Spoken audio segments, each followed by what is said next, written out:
அவன் என்ன செய்கிறான் தப்பு பண்ணுறான்றதை கேட்குறதுக்கு எதிர்கட்சிகள் இருக்குது. அந்த 5 வருஷம் முடிஞ்சிட்டு நீ வந்து ஆரம்பித்த உடனே இடையில போய் வந்து இந்த கேள்வி அதுன்னு நீயா இதுக்கு முந்திரி கட்ட மாதிரி முந்துறன்னு ஒரு விஷயம். இன்னொரு வேலிட் பாயிண்ட்டாக அந்த செந்தில் ரசிகர்கள் கவுண்டமணி ரசிகர்களுக்கு சொல்கிறாரு, கூட்டம் கூடுறான் இல்லை, ஓட்டு போடுறதுக்கு எத்தனை வயசு? 18 வயசு. 18 வயசில் ஒருத்தன் ஓட்டு போடணும். எதுக்கு 18 வயசுன்னு வச்சுருக்கீங்க? அவன் ஒரு மென்டலி ஓரளவுக்கு மெச்சூர் ஆயிடுவான்.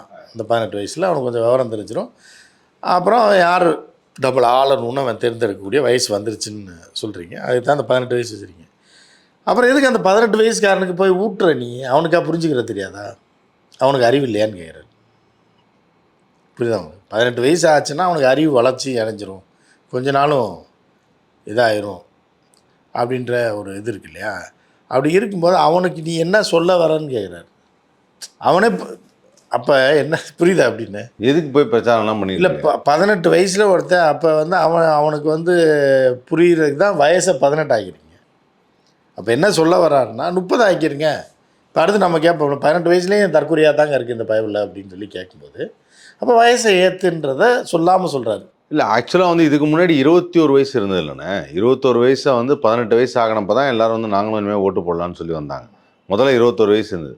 இந்த 2 விஷயத்துக்கு வந்து சட்டத்தில் வந்து இந்த மாதிரி மாற்றினாங்க. ஒன்று இப்போ திருமண வயது அது வந்து 21 தான் இருந்தது, அதை 18 மாற்றினாங்க. அதே மாதிரி இதை வந்து ஓட்டு போடுறது 21 இருந்தது, 18 மாற்றினாங்க. ஸோ அதுக்கு ஆண்களுக்கு 21 தான், பெண்களுக்கு தான் 18. பெண்களுக்கு தான் 18. ஆண்களுக்கு 18 மாதம்னா பெரிய பிரச்சனை ஆயிடும். 1 வருஷம் 10th ஃபெயில் ஆனான்னு வைங்க, 10th தான் இருப்பான், 10th நீங்கள் கல்யாணம் பண்ணி வைக்கணும். புரியுதா? 2 வருஷம் ஃபெயில் ஆகிட்டேன், கோட்டை அடிச்சிட்டான்னா. நீங்கள் திருமணத்துக்கு சொல்கிறேன். அதை தான் சொல்கிறேன். அது வந்து ரொம்ப டேஞ்சர். அது ஏன் ஆண்களுக்கு திருமண வயது 21, பெண்களின் திருமண வயது 18? அது அறிவுஜீவிகள் வச்சுருக்காங்க. ரைட், அது பெரிய அது என்னன்னு தெரியல, அது எதுக்கு வச்சாங்கன்னு தெரில. அது அப்போ உச்சநீதிமன்றத்தில் ஏதோ நீதிபதிகள் போட்டது தானே உத்தரவு, அப்படியே அரசியல் சட்டம் ஆயிடுச்சு அதான். ஸோ இப்படி வந்து அஜித்தோடைய அந்த பேட்டி வந்து சாதாரண பேட்டி இல்லை. இவங்க ஒரு 4 கார்டை என்ன பண்ணுறாங்க, ஏன் அஜித் தமிழ்காரனுக்கு பேட்டி கொடுக்குறது, அதாவது தமிழ் மீடியாவுக்கு இந்த டுபாகூர் மீடியாக்களுக்கு பேட்டி கொடுக்கறது இல்லைன்னா அதுதான் காரணம். இவர் என்ன சொல்கிறாருன்னு 56 நிமிஷம் பேட்டி கொடுத்துருக்காரு. என்ன சொல்கிறாருன்னே புரியாமல் அந்த 56 நிமிஷத்தில் இவன் எதை எடுத்திருக்கான் பாருங்கள், கலவரத்தை இதை தான் எடுத்திருக்கான். கவுண்டமணி மாநாடு போட்டார்ல, இது ரோட் ஷோ, அதை மட்டும் எடுத்து கார்டு போடுறாங்க. 4 கார்டை போட்டு முடிச்சிட்டான்.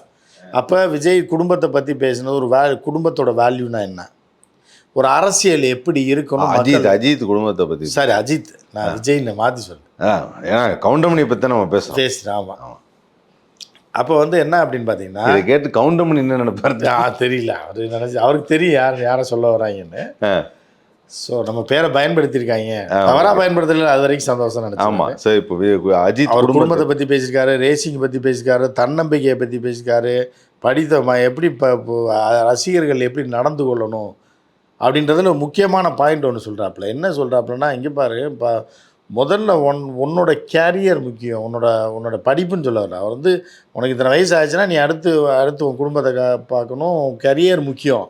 சினிமான்றது என்ன, பொழுதுபோக்கு, அது தனி.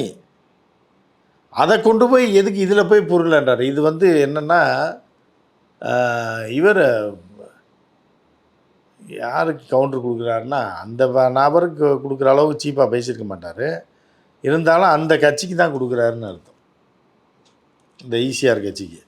என்ன சொல்கிறாப்புல அப்படின்னா, வேலைக்கு இது இருக்குது பாருங்கள், இந்த புஷி ஆனந்துன்னு ஒரு தெரியுமா உங்களுக்கு, கவுண்டமணி கட்சியில் புஷி ஆனந்த் வந்து என்ன ஓனர்கிட்ட சொல்லணுமா, எங்கள் தலைவர் வரார் இன்னைக்கு சாயந்தரம் பர்மிஷன் கொடுக்கலன்னா வேலையே வேணாண்டா மயிருன்னு வந்துடணும். எப்படிப்பட்ட தலைவன் பாருங்கள், எவ்வளோ பெரிய சக்தி வாய்ந்த ஒரு தலைவன். ஸோ இதை தான் கவுண்டர் அந்த இப்போ டுபாகூருக்கெலாம் பதில் சொல்லியிருக்க மாட்டார் அஜித். என்ன சொல்கிறாருன்னா, முதல்ல உன்னுடைய கடமையை செய்ய, உன் குடும்பத்தை, உன்னுடைய இதை பாரு, உன்னுடைய ஃப்யூச்சரை பாரு. சினிமான்றது பொழுதுபோக்கு, அதையும் பாரு.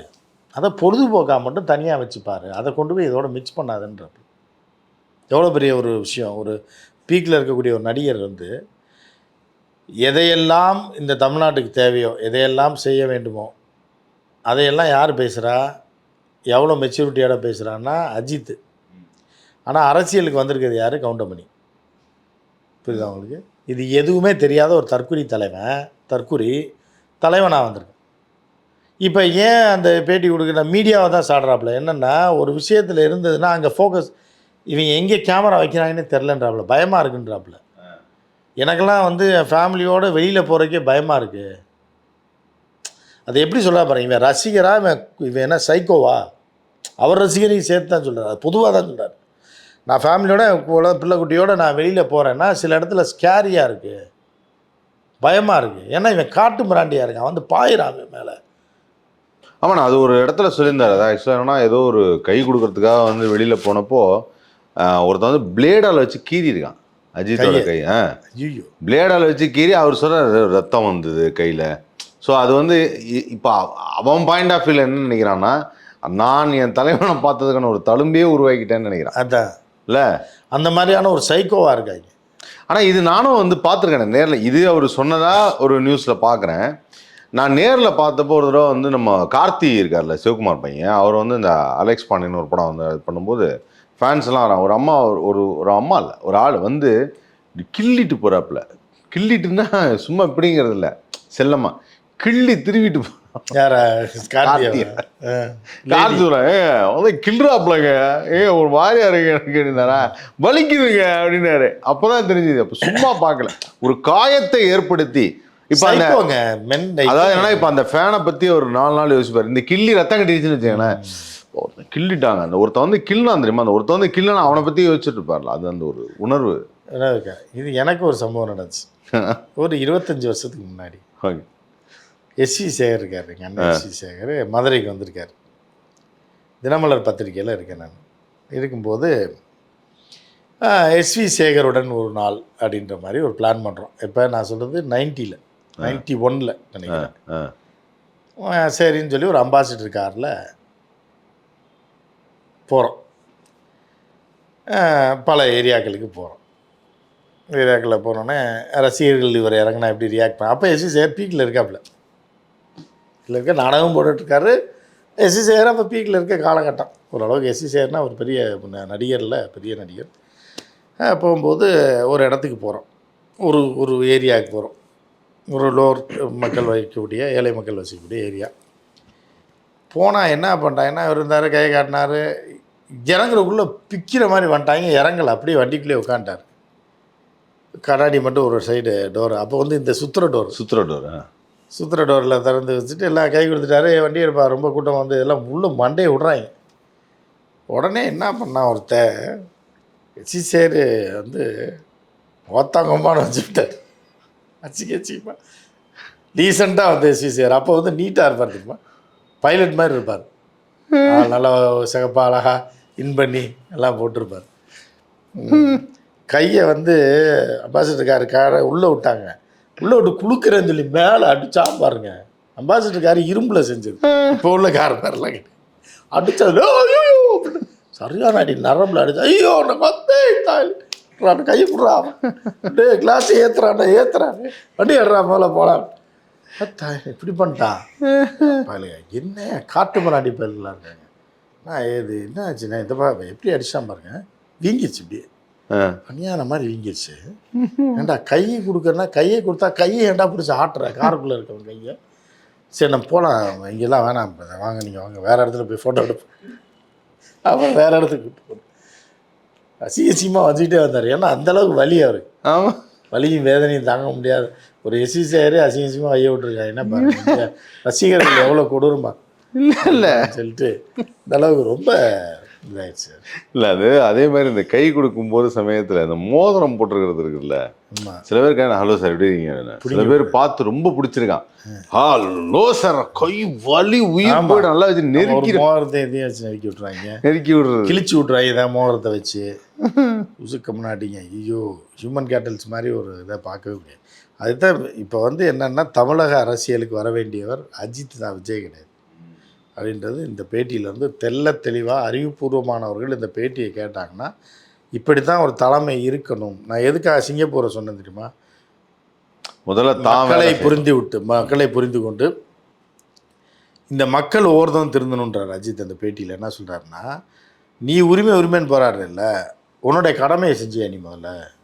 நீ உன் வேலையை கரெக்டாக செஞ்சியா? அப்புறம் தான் நீ வந்து உரிமையை பற்றி கேட்கணும்.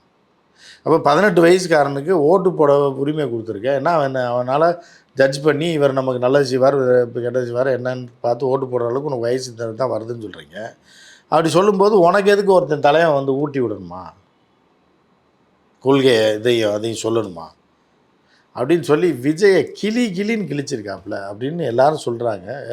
எல்லாரும் சொல்லலை, நம்ம சொல்கிறோம். அது நம்ம விஜயை சொல்லலை, கவுண்டமணி கட்சி ஆரம்பிச்சிருக்காருல்ல, அவரை தான் நம்ம சொல்கிறோம். நீங்கள் விஜய் நினச்சிடக்கூடாதுன்றக்காக தான் நான் இதை சொல்கிறேன்.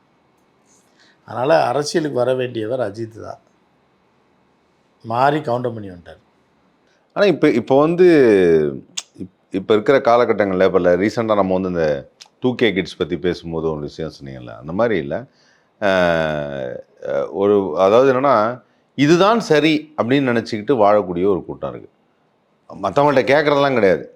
அதாவது டிஸ்கஷனோ முன்னாடி இருந்தவங்கள்ட்ட வந்து